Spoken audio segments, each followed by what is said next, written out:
So imagine you have strep throat and you go to your doctor and he prescribes you with antibiotics to kill off all the bacteria.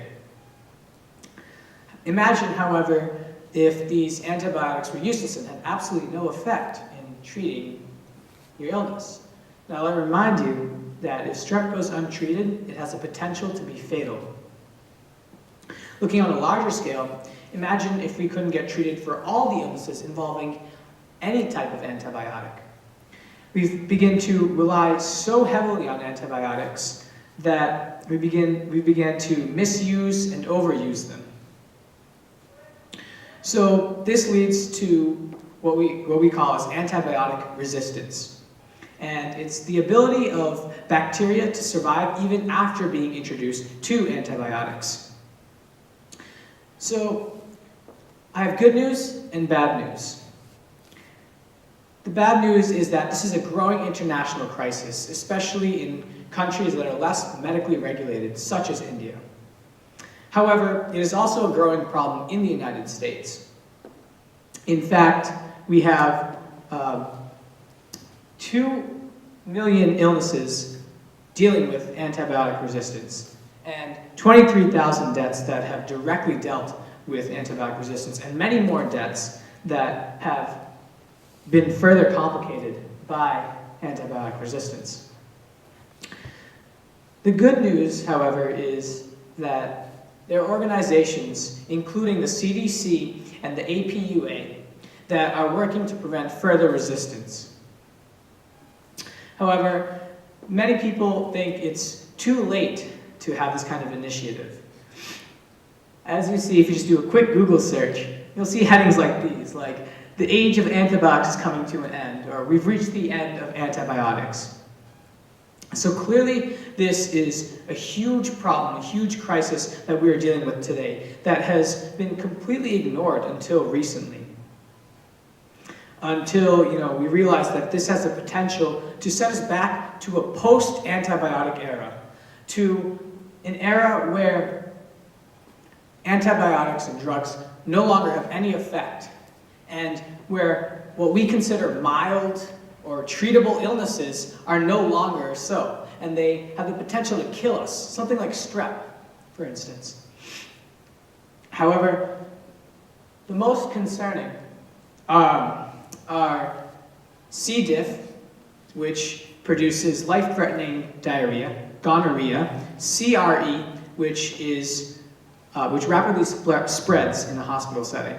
So, as you see up here, CDC Director Tom Frieden said that CRE are nightmare bacteria. Our strongest antibiotics don't work, and patients are left with potentially untreatable infections. So clearly this is a huge problem that we need to recognize and start taking action towards.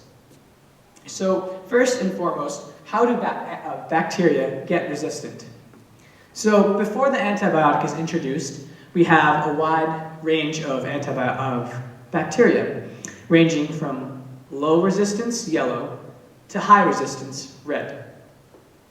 So we have a wide range in one population. Then after the antibiotic is introduced, only the highly resistant bacteria survive. And according to Darwin's theory of natural selection, they reproduce, and eventually we get a population of bacteria that is highly resistant to this antibiotic. Now, this is not the fastest way that bacteria spread their resistance. Highly resistant bacteria have the ability to just transfer their resistance to lower resistant bacteria. And this accounts for the rapid spread in resistance. And this eventually leads to what we call a class of bacteria called superbugs. And these superbugs are resistant to every antibiotic we have on the planet. And we don't have one antibiotic that can kill them. So clearly you can see this is a huge problem. So we saw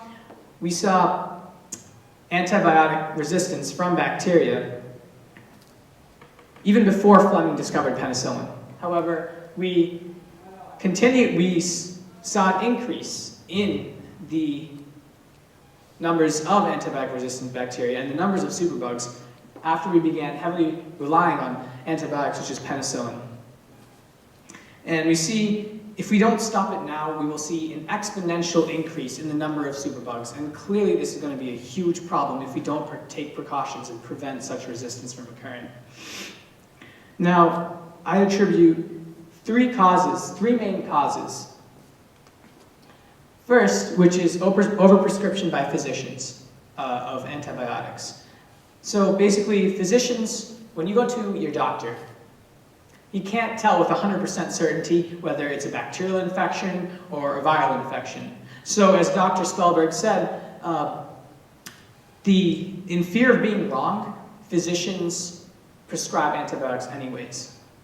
Now, I think this is the area where we have the least room for improvement because it's simply natural and logical human behavior of the physicians. But where we can have the most improvement is in the second cause, which is inappropriate use by patients. This includes skipping your dosages of antibiotics, not completing your dosage.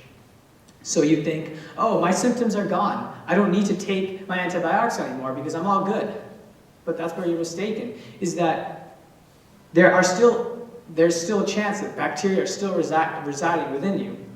And then they have the ability to spread resistance. And this is just doing a disservice to not only yourself, but the rest of the community. Also, don't be taking other people's prescriptions, which also has, in effect, an increasing resistance. In fact, the third underlying cause is growth inducers in the agricultural industry.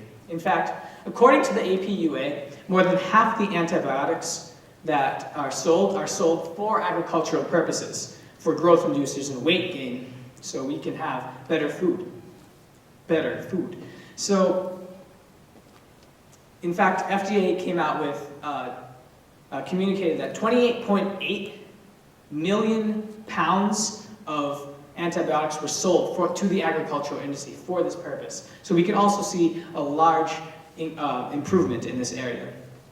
And on top of all these causes, we have pharmaceutical companies not wanting to invest in antibiotics because it often results in a net loss. So they're investing in other things such as treatments for chronic illnesses because they obviously get more money off of it rather than creating a new antibiotic that they wouldn't get as much money off of, or in fact probably have a net loss, as I said earlier.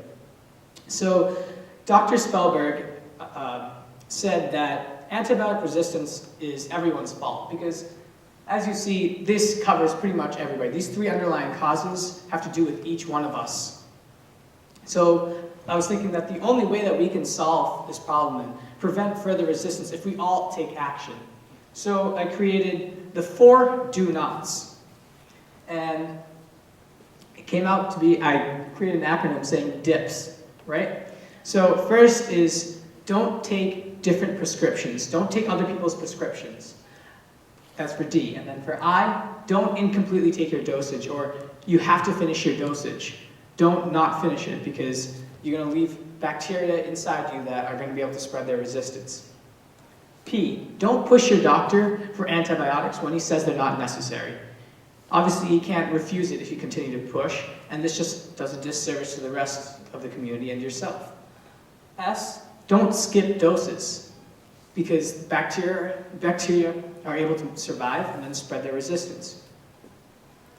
Now, the loss of antibiotics will have serious implications in the future. As I said, there'll be an exponential increase of superbugs.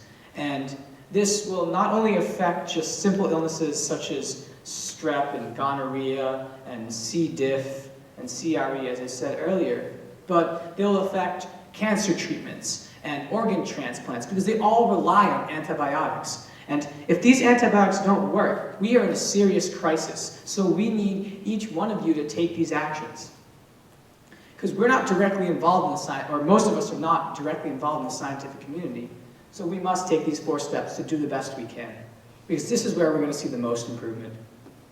So if the government doesn't take action, if scientists don't take action, but most importantly, if you don't take action, this is going to be a serious problem. And those headlines you saw earlier, they're no longer going to be controversial. They're going to be 100% true.